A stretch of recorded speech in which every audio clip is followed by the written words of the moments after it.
Okay, Andy.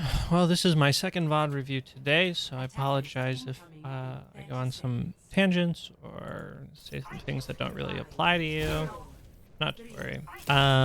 Quickly before we get into this, you write, positioning is rough, and you think you're relying on mechanics too much still.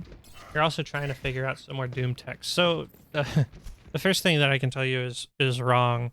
Is that you haven't staged anywhere, right? And on Doomfist, it's so powerful to be able to say, I'm going to hold this space, and then I'm going to play a kill box.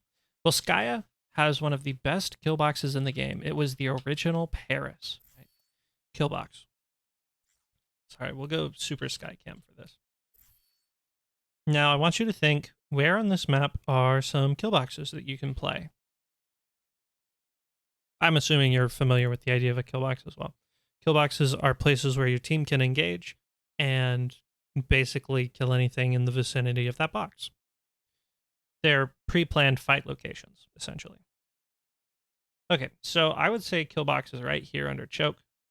This is the OG Parisian kill box, right? The other place I would say is a kill box for sure is right here. And right over here. Right. These are all places where the defense has a considerable advantage because the offense, sorry, I'll use orange, pink here, because the offense has to go through these spots. Right.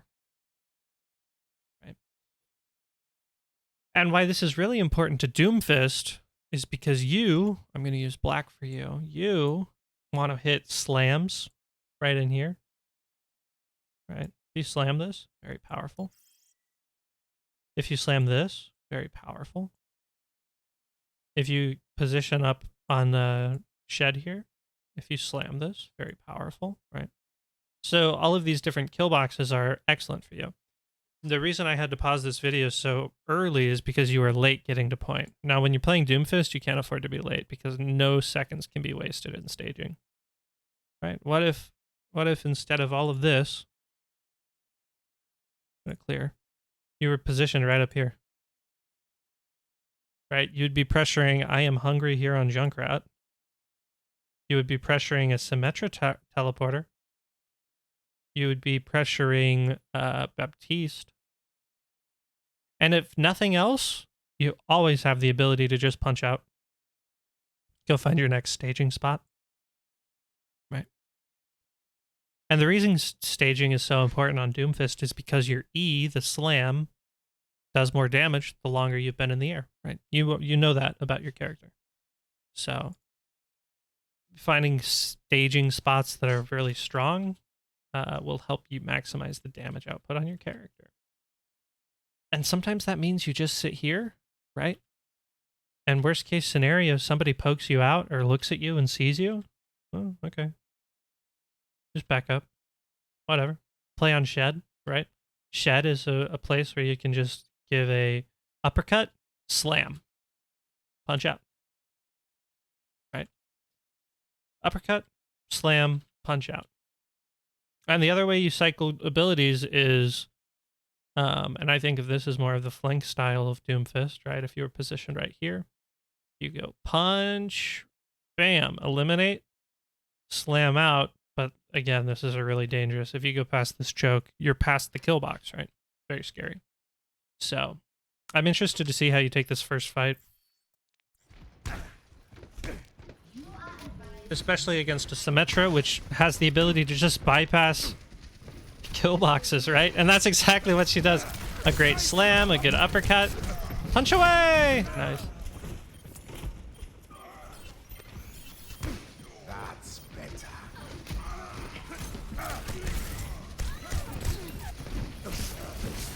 Okay. Careful. Careful, careful, careful, careful. We didn't have any of our abilities when we were going in with that bunch, right? Sorry, I'm trying to highlight it down here in black. That's not good. Really pay attention to these abilities, right? Look at when you were charging up that punch. Are you really going to go in with that? Good luck.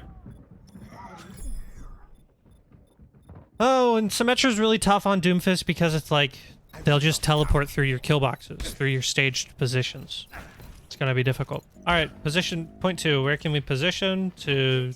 Where are the kill boxes on point 2? New defense point. Objective B. Where are places that the enemy has to go to? Has to. Ignore the yellow. This is for your abilities, right?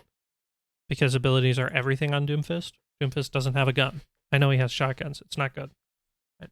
Where are the chokes and the kill boxes on point 2? Pause the video. Think about it. Consider it. Right. Be proactive in this thinking. Don't just let me tell you everything. Kill box. Kill box. Kill box. Because they have to come onto point. Point is always a reliable kill box. The thing about point is you give up points here, which can be scary. If they're really going to path this way, this is a kill box. And I know you're going to struggle with kill boxes because they are on this Symmetra, right? And Symmetra just allows your opponents to go, okay, we're here. We've been pathing this way. They're going to teleport to here. And then continue the push. And they've bypassed 2 prime kill boxes for your Doomfist. So let's analyze this in 2 ways, right? If the enemy doesn't have Symmetra, we can position Doomfist here. Sorry, that's not a spot Doomfist can be. You can position Doomfist here. You can position Doomfist here, but you have to be scary of elevator. You can position Doom on one of these moving platforms, right? That's fine. You can put a Doomfist in this room over here. You could even just go play Flank Doom. Try to catch somebody who's late. Right? All of these very dangerous spots. But the worst thing you could do is be positioned somewhere down here at the bottom of the screen. Sorry, I'm using black again. And the reason this is a really bad place to be is you've given them too much space. The enemies own all of this then. And that's bad because the point's right here. Unless you're trying to really force this kill box on point. You know, it's a subjective game. Okay, let's see how you position. See what you do. So we are high right. We're a little bit defensive for my taste. We're getting around. We're trying to use these escalators. Yep, that's fine. I bet you didn't know about this teleporter. I bet you did know about this. Oh. Bruh.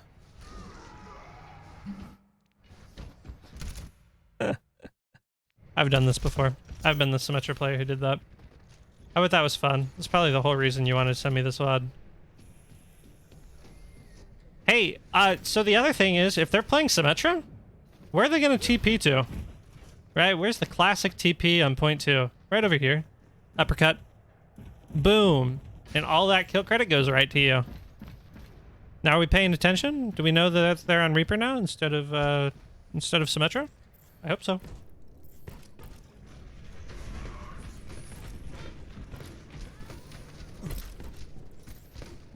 Okay, super flanky.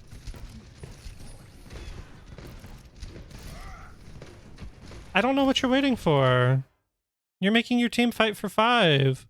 Why are you waiting? What are we waiting for?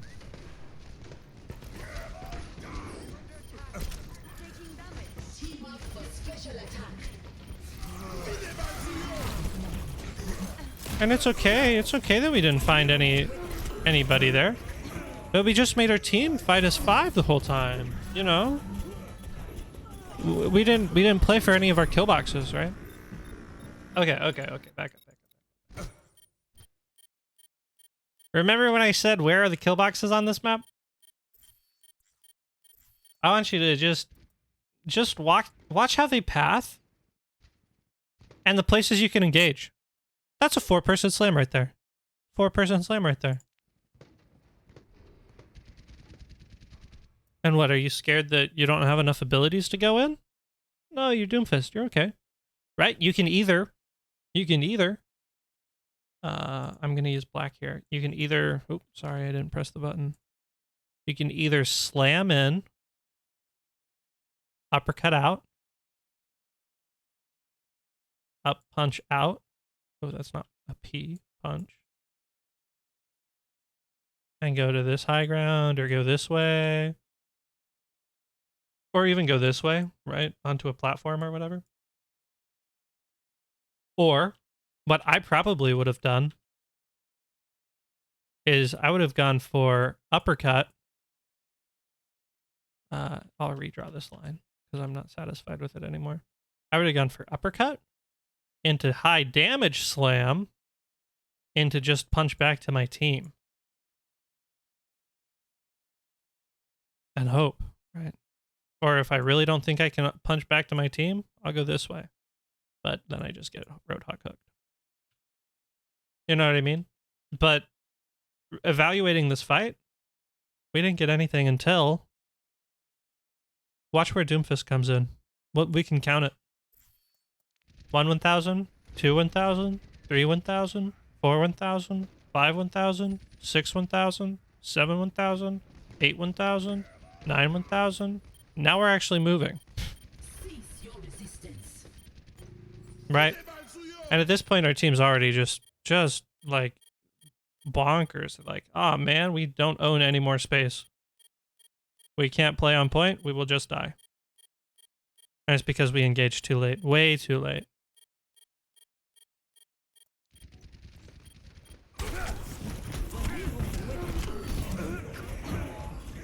And I wouldn't say you're relying too much on mechanics. I think you're scared.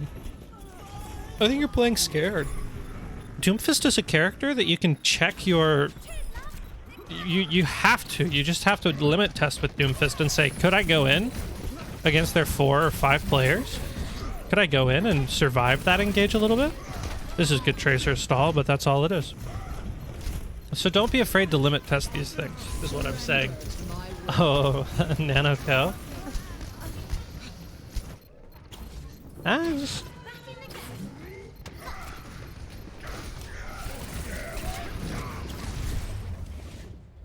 And don't worry about it. When you have fights like that, when you have maps like that, when you have sides like that, don't sweat it, right? You have to be able to bounce back. Nobody's going to be satisfied with a half like that. It's okay. Relax. Calm down. We'll do better on attack. Don't allow yourself to have one bad side and then go, wow, now I lost so much extra confidence, right? How is Doomfist on attack different than Doomfist on defense? Well, it's really different. It's vastly different because you have to make an aggressive play, like a Tracer, or... Okay. Oh, punch him! Punch him!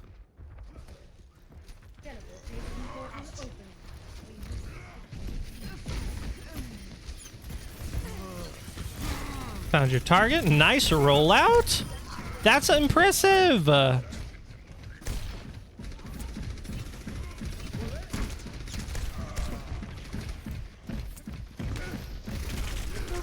Okay. So in higher elo, we say all you have to do is survive and live, and you're creating value. And that's true to an extent. Okay, we're getting off of Doomfist, and that's fine. I just want to wrap it up with this point of when you're playing in a higher elo game, whatever. If you just survive, you're getting a lot of value. That's true to an extent. Do you know what that value is, though? When you are just surviving? When you're playing to live? What is the value that you are creating? Think about it. Well, if you said that the value that you're creating is because you're being a threat, you'd be right. When we live because we are a threat, that is value. When we are just living to live and not die, we're not playing proactively enough to make big boy decisions, to get damage and value, right? And our enemies won't respect us because they don't have to. We haven't proven that they need to respect us. Have you ever egoed a Widow because she hasn't hit any shots? It's because she's not getting any value. She can look at us all day because she can't click our heads. Who cares? She's not getting any value. Doomfist is a big menacing guy because we know how dangerous he can be when he's landing all of his abilities and then he's up in the air and then he's on the ground and then he's eliminated one of our squishies and then he's back out again, right? That's where Doomfist is like this scary, terrifying character. And just knowing that he's in the game and he's obliterated a team fight all by himself is terrifying. But as soon as that enemy eliminates the Doomfist, it's like, oh, they don't have Doomfist right now. I can be safe to do whatever I want. What you just did to the Ana made her go, oh, crap. I just got rolled out on. That's crazy. This Doomfist knows rollouts. And that's exactly where it needs to be. That's exactly where your Doomfist needs to be. You knew the rollout to get onto the Ana. You need to know the rollout to get onto the choke of point 2. You need to know the rollout to play kill boxes on point 1, right? So don't sweat it. Don't sweat Doomfist. He's really hard to play. He's a hard one to limit test, too. And don't be afraid to go in and int instead of trying to live because it's the right thing to do or prolongs your life. Who cares? You have to know your limits, basically. Okay, so we're on Hanzo now. I will get rid of the ability tracker. Wasn't even aligned at that point. Oh, uh-oh. Very aggressive gamers, huh? Storm arrow? Nice. Somebody's got to break this. Good shot.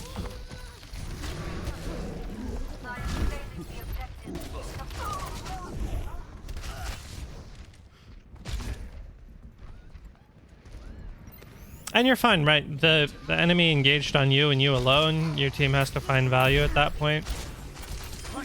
Good shots. Good storm arrow.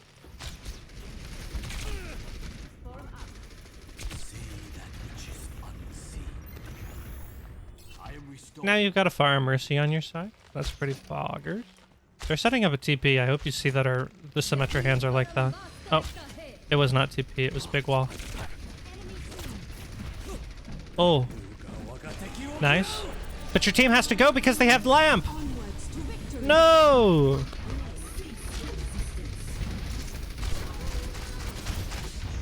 Okay. Okay. I like this. Okay. Good shot.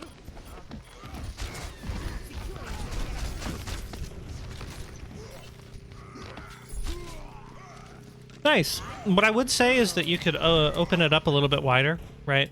You decided to take this window, which was fine. You were spraying down onto them vertically, which is really great. Whenever you have a Pharah on your team, she's going to do that for you, though, right? Pharah owns the skies. Something else owns the ground. So what I would have offered instead of playing the high window, I would have just swung wide, right? Played behind truck, made sure that I could... I don't know where the storm arrow sound came from. I would have made sure that I could just poke into whatever was immediately available on the ground. It looks like you guys just steamrolled onto point 2. We'll go back and just double check. Oh, too far. Okay.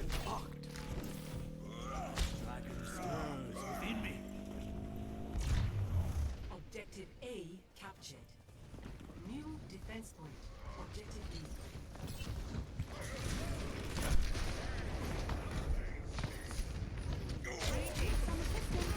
Good shots.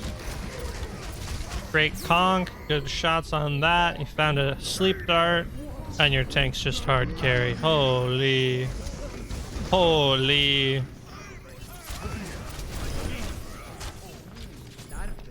Hanzo's a little bit more of a sniper than you're playing him. You're playing Reaper Hanzo, right? Just play a little bit deeper. Read your opponents. Shoot to where their heads are, right? You don't need to barrel stuff people. Stop barrel stuffing people.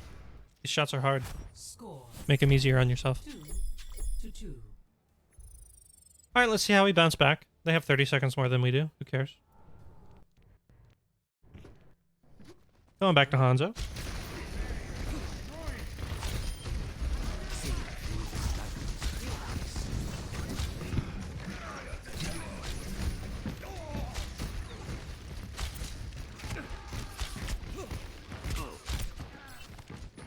I've taught you so well that Hanzo likes the high ground. So I see what your tendencies are right now. Oh.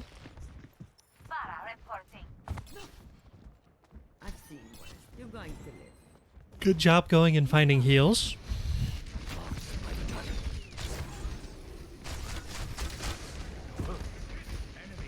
Good blasting their shield. The Bastion has a lot harder of a time if he doesn't have a shield to play behind. So I like that. Good job.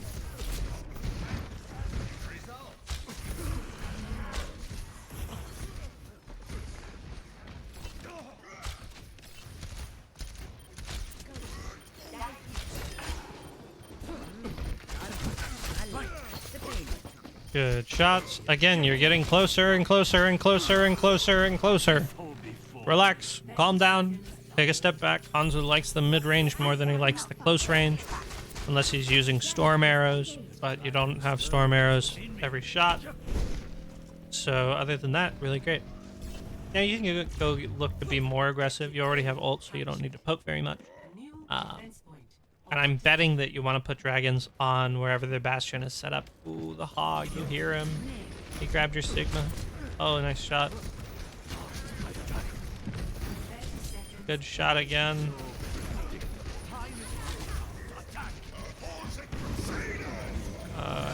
Good dragons. Nice, nice, nice.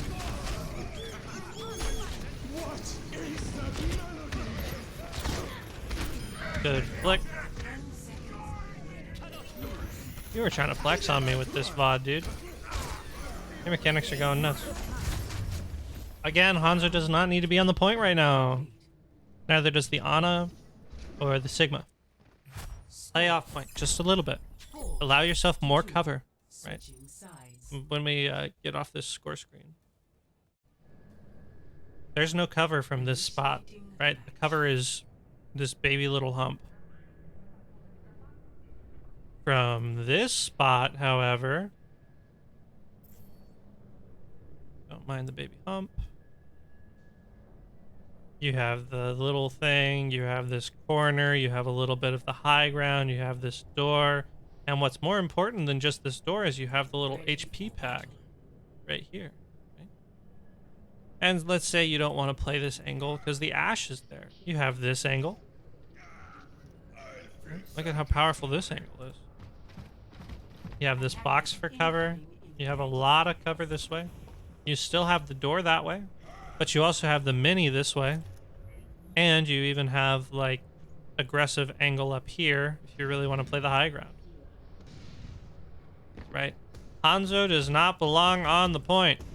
Stop doing it. Okay, now we're on Pharah. I like it. 5, 4, Pharah Mercy. Rocket jump, rocket jump, rocket jump, rocket jump. Quick tip, always start from the highest possible spot you can get to before you go up into the sky. And you gotta be poking! Poke, poke, poke, poke, poke, poke.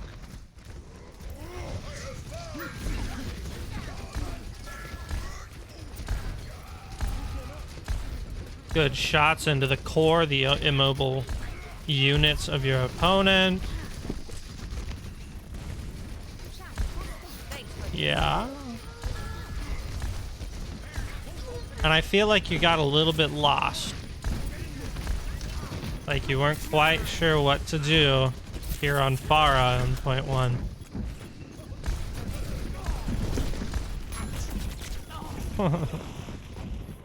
Nice try. What I would have done is poke way earlier, right? Figure out what they're on. Figure out what you can shoot, what you can hit. Because these people, the Junkrat, the Ana, the Zenyatta, even the monkey, right? Poke out the monkey before he can jump in. Then he literally can't play the game. You can shoot rockets into all of these people and you'll be just fine. Okay, I'm gonna focus on this fight. We're on McCree now. We're going the high ground. Breaking the bubble. And pause. There's 6 more minutes in this game. What the heck?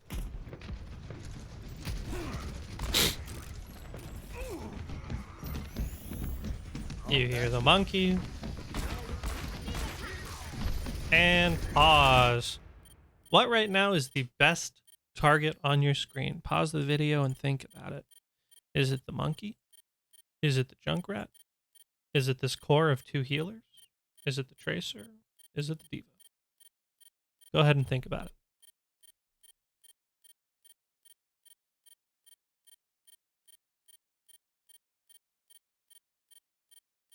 Okay. I think you have a lot of really good targets here on the screen, right?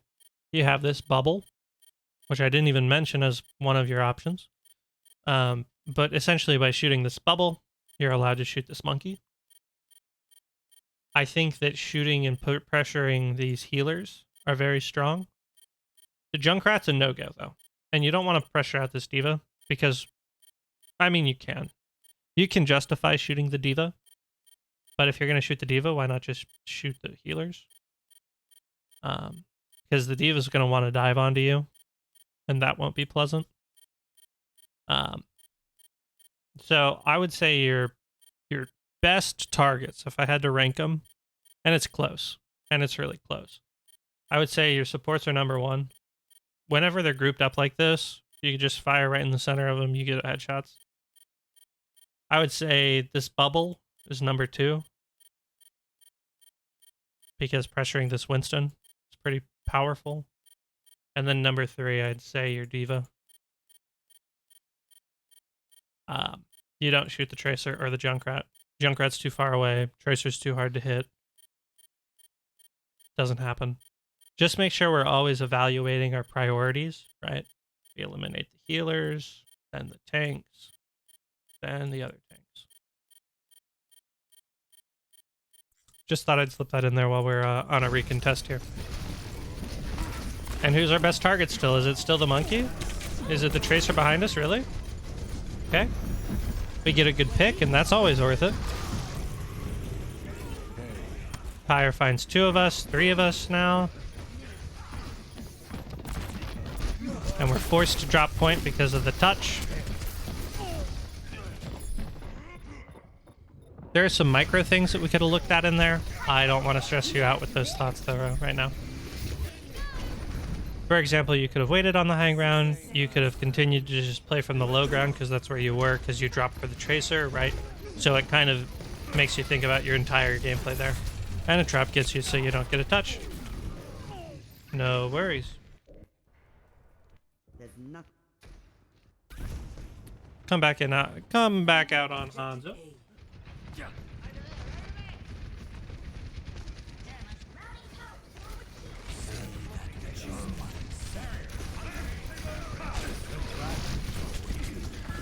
When was the last time you rolled out on the left?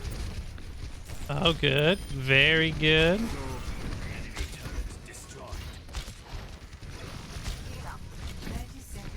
I asked when was the last time you rolled out on the left, just because when was the last time you saw that big, long line of sight? Do you have angles on pressuring whatever it is that's out there? That's in that spot? Oh, I like that. I like this. Yep.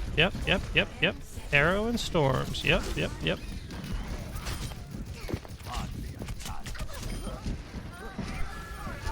Ana, I like this as well. Don't drop! Don't drop! You don't need to. What? I love this exercise. I've started doing it in nearly every VOD I give nowadays. We're gonna watch this fight, and we're gonna watch from the perspective of, I don't know, from right here. Maybe the soldier's a good example, but just pretend there's somebody playing on point. This is what they're gonna see when you're moving around on the screen. I'm gonna track your movement from with the level yellow line.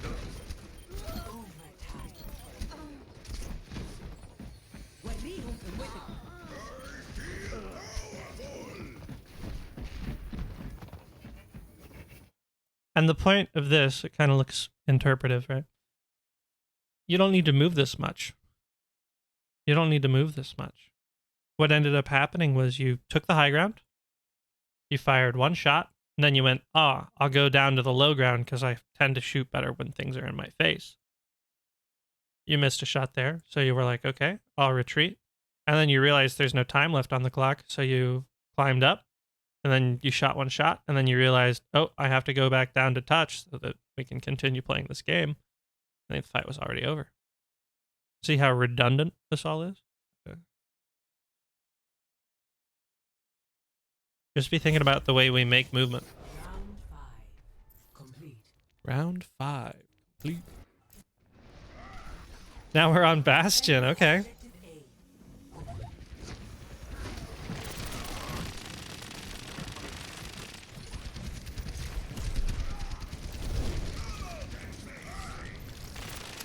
In higher elos, I want you to know that, especially in team play,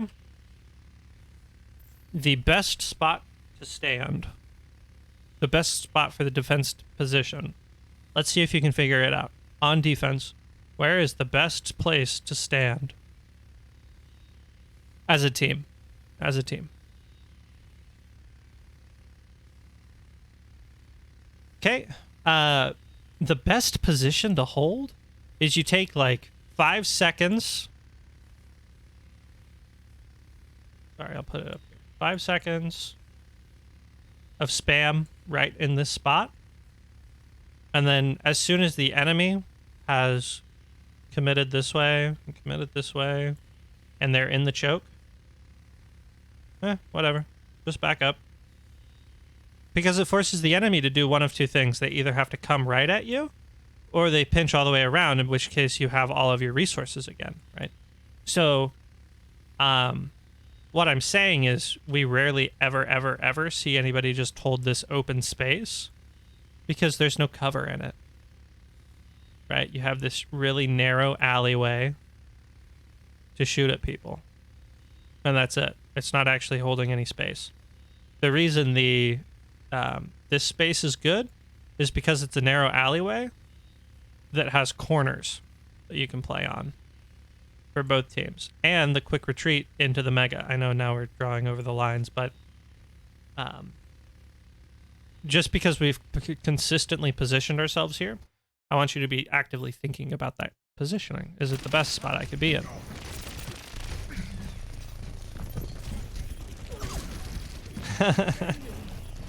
Oh no.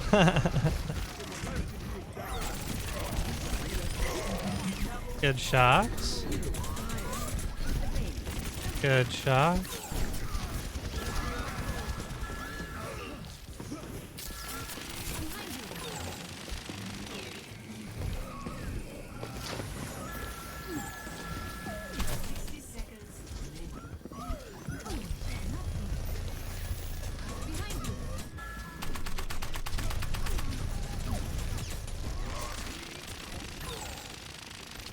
Quick tip for you on Bastion. Did you know that you are more accurate for the longer you fire? Additional quick tip, the longer you can tap fire, tap, and you'll maintain this tighter choke even at long ranges, so you're more accurate without just holding down the button too. Small things. You can look that up on CarQ tips or whatever. They'll have some explanation of Bastion's fire, choke, speed, and spread, right? Now they're on Reaper. I like where you were going. I like this too. This is fine. 30 seconds. You're getting closer to a Reaper though. Careful, right? Like you know the Reaper's there? You're scared of him? Oh, now you're done. Nice. Oh, that's so sad. This is so sad. Okay. That could be winnable. Like, unironically could be winnable.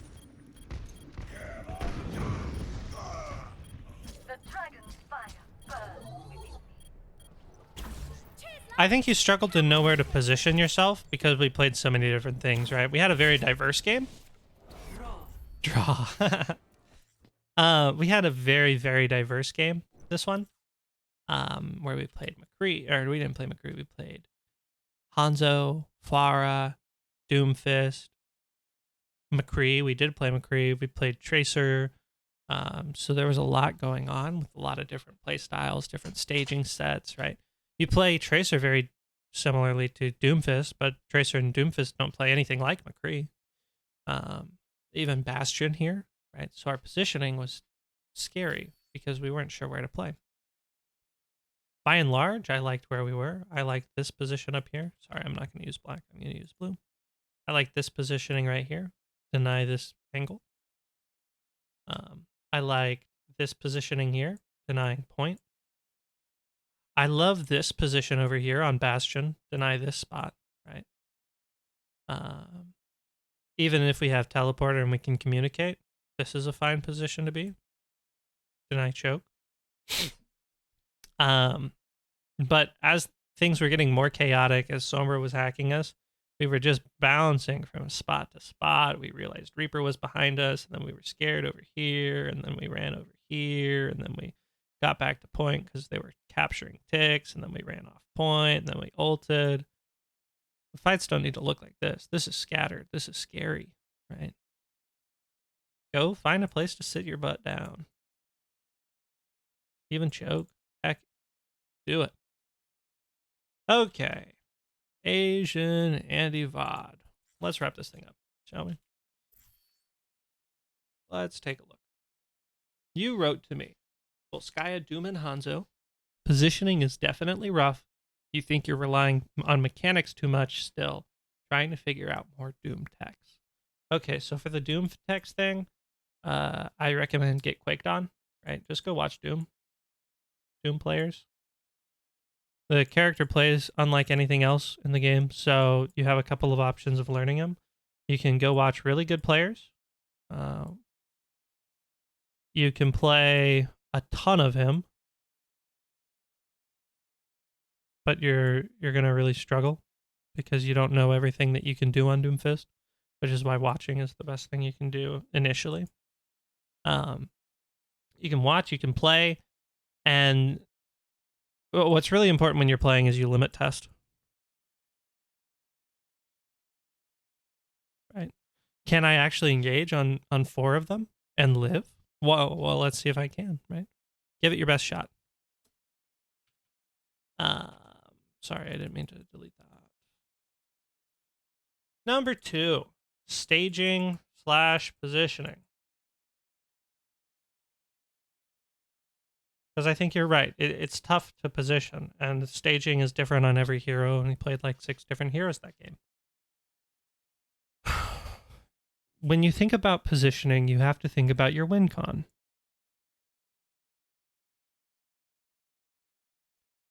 Now, I know that Hanzo has his dragons as a win condition. I'm not talking about ultimate fight win cons because they're different. In a straight up gunfight, what is any given character's win condition? Is it headshots? Is it taking so much space that our opponents have to react to us? Is it just applying a lot of pressure to their front line? Is it assassinating their back line? Is it holding dangerous space, making it dangerous for enemies to be in any given spot, right? There's a lot of different win conditions on different characters, right? So we played a lot of the same stuff over and over and over again, despite playing 3 rounds of defense. We held the first initial position with all different characters, and we got different amounts of value, right? Bastion didn't do so well in that close range fight. You didn't have a shield either, right? And give and take. Doomfist, maybe there was a spot where we could have gotten more value. Hanzo, it was more or less fine, right? Pharah, we needed to be up in the air a little bit earlier than we were, right? We needed to pop out a little earlier.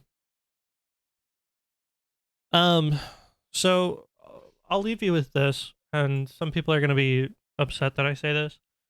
Take risks.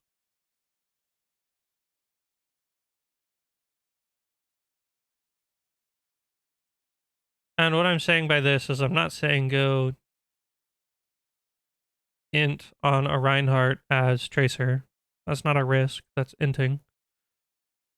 What I'm saying by take risks is go be initiator. You're waiting for somebody else to make the play, and then you follow up on it. Right? Think back to the first defense where we just sat in the back line on Doomfist for 10 seconds. We were waiting for something to occur so that we could do something. Go for it. Take a risk. Do something. Be proactive. Be the win condition of your team, right? Be the catalyst. Be the thing that makes something happen. Okay, I think that's all I have for you. You might go watch some Doomfist players. I'd watch Get Quaked On. I know that Flux really enjoys watching Get Quaked On. Probably has a couple of other Doomfist one tricks that he watches. He's also really good at Doomfist all by himself. So if you really want to go find some techs, I would go to that. Oh, the other thing is you can do workshops. Doomfist Parkour will teach you a lot about diag punching and the way to use your cooldowns, right? And I think cooldown cycling is really important on Doomfist. Doomfist is its own VOD, and if you only played Doomfist, I'd be talking a lot more about Doomfist in depth.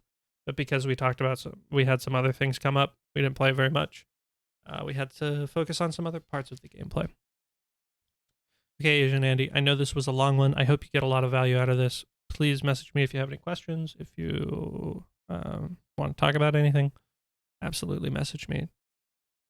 Have a good one. Oh, I was going to draw a smiley face, but then I got distracted.